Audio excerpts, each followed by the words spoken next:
big video today. Today we're talking about the new world.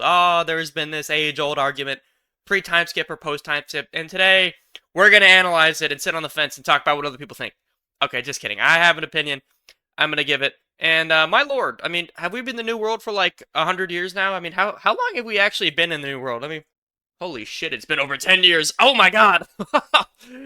Time really flies when you're talking about the One Piece anime because it has been a while. So, pre-time skip, post-time skip. Why is it such a big deal? Well, when you've dedicated yourself to reading over 1,000 chapters, it becomes a big deal. Now, when you have a 20-plus year running manga, you're gonna have some issues that just get brought up, and I think pre-verse post-time skip is just a symptom, a lot of that. I don't think it means that Oda's a bad writer or anything. I just think that you're gonna have some problems. So let's get into it. The first one, I think we all know where I'm gonna go with this one. Haki. Now, I know we needed Haki, right? We needed something to beat Logias. Pre-time skip, how were we beating Logias? Well, Luffy was cutting himself and using his blood to punch Crocodile. Kind of believable, he was sand. When Luffy fought Eneru, it was basically game over until he realized, oh wow, I'm literally the polar opposite to his Devil Fruit, like from what could work on him. Okay, that's a little much. And then movie 4, not canon, but I like to bring it up because it's such a great movie. If you've seen it, you know what I'm talking about. Gaspar Day. All you had to do was throw flour on him and that guy was toast. So we had to do something. We couldn't just keep coming up with that. Like, Kizaru, riddle me this. Like, what do you do against light? I have no clue. So we needed something. The problem with Haki pre-time skip is we just do not see it. Now, there are moments in Romance Dawn we see Shanks use Conqueror's Haki with the Lord of the Coast. We see it right at the beginning. So he had some idea.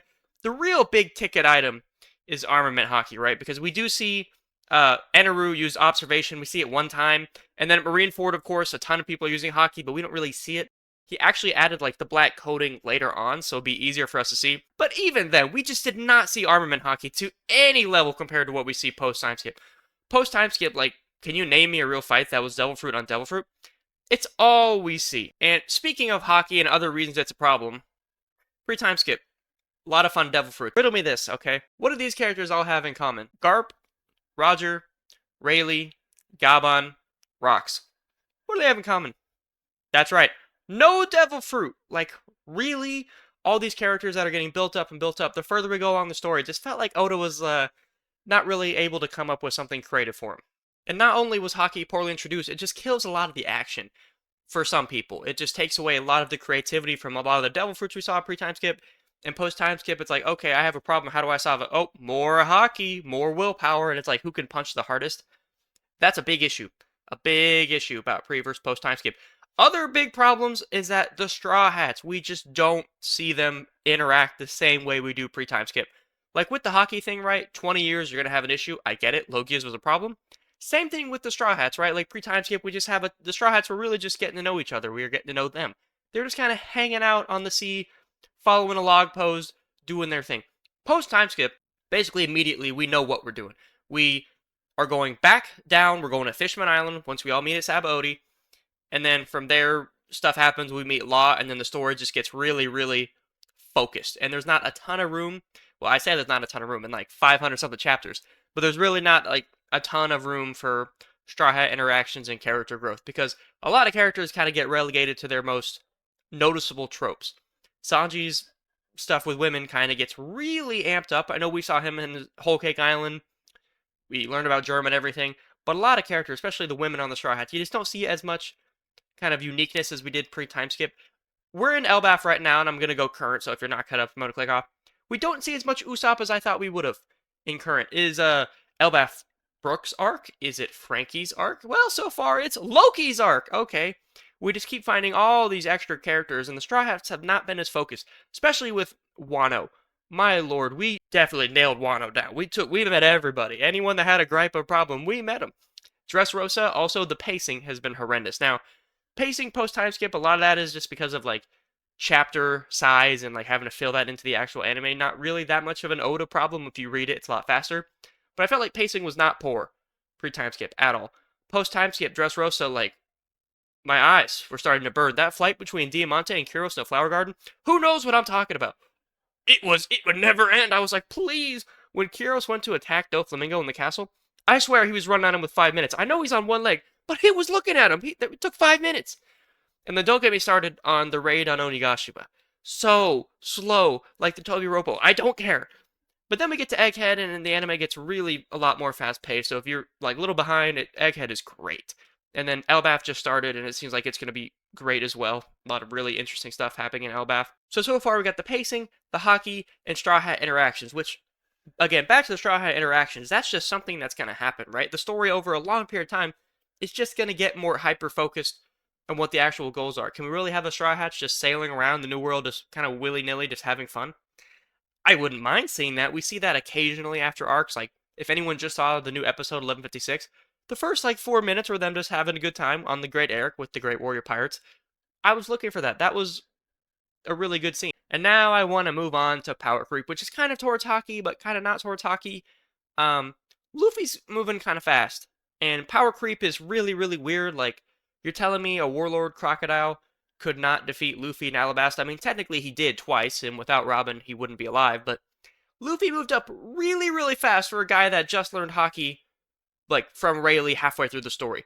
How does he actually beat Crocodile? Yes, we know his weakness, but it's still kind of weird. Like, you're telling me Crocodile couldn't use Haki and beat him, or just beat him in general? Kind of speedy. And then another issue we have when it comes to power scaling, and again, this is literally just because it's 20 years, right? Is Ace and Smoker. There's a lot of examples like this. Ace and Smoker is the first one. Like, if you remember in Alabasta, Ace was like, "Oh, Luffy, you go ahead. This fight could be forever, a fight between smoke and fire." And I'm like, can it? Can it really? Let me know if you think this isn't correct. The second division commander of the Whitebeard Pirates, I don't care that he's 20 years old at this point, he should know some form of Haki, or he should be able to beat Smoker. I know their devil fruits cancel out, and I still don't care. I think he should have been able to beat him, and that's part of the reason why I think Oda kind of lost his creativity, because we had these moments where devil fruits would cancel out. Eneru and Luffy, devil fruits mattered. Ace and Smoker, devil fruits matter, and they just don't as much pre post time skip. You know what I mean? That being said, I'm dogging a lot on post time skip. There's a lot of people that like it. I personally, if Dressrosa and Wano were faster, I'd be totally fine. Now, if we could make them faster and tone down the Haki usage a bit, and if Rocks could have had a devil fruit, I'd be a little more happy. I would be even more in love with it, because Egghead was one of my favorite arcs in the entire story. It was so fast. We got so much done. We met so many cool characters. And even for being that far along in the story, like, they had me for like, whoa, what's going on in Egghead? This is like, what is the land of the future? What's that giant robot over there that seems to be something that's kind of relevant? The Gorosei. There was a lot of really good stuff going on in Egghead. Post time skip is really good. I do think the biggest disappointment I've had in the entire post time skip was Dressrosa specifically, at least from an anime watching perspective. Doflamingo should have been awesome. It should have been awesome. And it was, especially that one where like the announcer is like at the very end where Luffy's about to fight him and the announcer's like, "Oh, Monkey D. Luffy." That was amazing. I just think in general, it could have been a lot quicker and it could have been a lot better. So if you guys have any ideas about anything I missed about pre-time skip, post-time skip, let me know. I think it's a very, very controversial topic, if you will. A lot of people have different opinions about why they like one or the other better. And a lot of people like post-time skip better. You know, there's a lot more. We're seeing the biggest and baddest characters in the story. That's all we're doing. So you're getting to see even more Shanks, which is basically from none to a little bit. We met and fought Big Mom. We met and fought Kaido. We're doing a lot of stuff. We now know what the Gorosei are a lot more about than we did. Hell, as of literally last chapter, we know what Ibu looks like. Oh my gosh. And if you haven't seen that, I made a whole chapter review on it in which his face is in there. Also, I want to touch on the art style, which is something that's going to improve over time, obviously. But I kind of miss the old art style. I do. I do a little bit. So I kind of covered general populist thoughts about what people are saying. You could probably guess by what I'm saying. I like both a lot, but I think I have a special place in my heart for pre-time skip because you just had to be there. Such a magical time. A lot of amazing, amazing arcs. Even Thriller Bark, which is an arc that people don't really like. I thought it was great. I actually rewatched it like a month ago, and it was really, really good. I enjoyed it. I thought Moria, although he's not the best villain ever, I really liked what I was watching. I don't know. Maybe it's just me. I really like Brook as a character, so getting to see him get introduced again was really, really nice. And I will say, post time skip, Oda has not. One thing that he has never changed is entrances are amazing. Who remembers the Germa entrance in that like theme song? Really good. Other entrances, I mean, we saw just a ton of different ones. We see one recently, Fishman Island entrance. People hate Fishman Island with a passion, mostly because Hody Jones just sucked. But the entrance, like, to the plaza, once they were jumping off the ship, fire. There's a couple ones in Wano. We saw the one with the red scabbards and they're going to fight Kaido the first time. That song was amazing. And then we saw the one in like current times when they're going to Onigashima to fight him. That was amazing too. And then the actual Straw Hats walk in the castle, also amazing. I think we covered most of the points. Like Haki is a big ticket item. How the story flows, like from a Straw Hat perspective, is a big ticket item. And then pacing, which is mostly an anime issue, but that's also just a huge ticket item. I hate to say. I think we covered the big three problems. If I missed one, let me know. I think I've been rambling a bit here. Sorry. If you guys leave a sub and like, it would help the channel a lot. We're kind of pumping out a lot of One Piece content, and I will see you guys with a video probably tomorrow.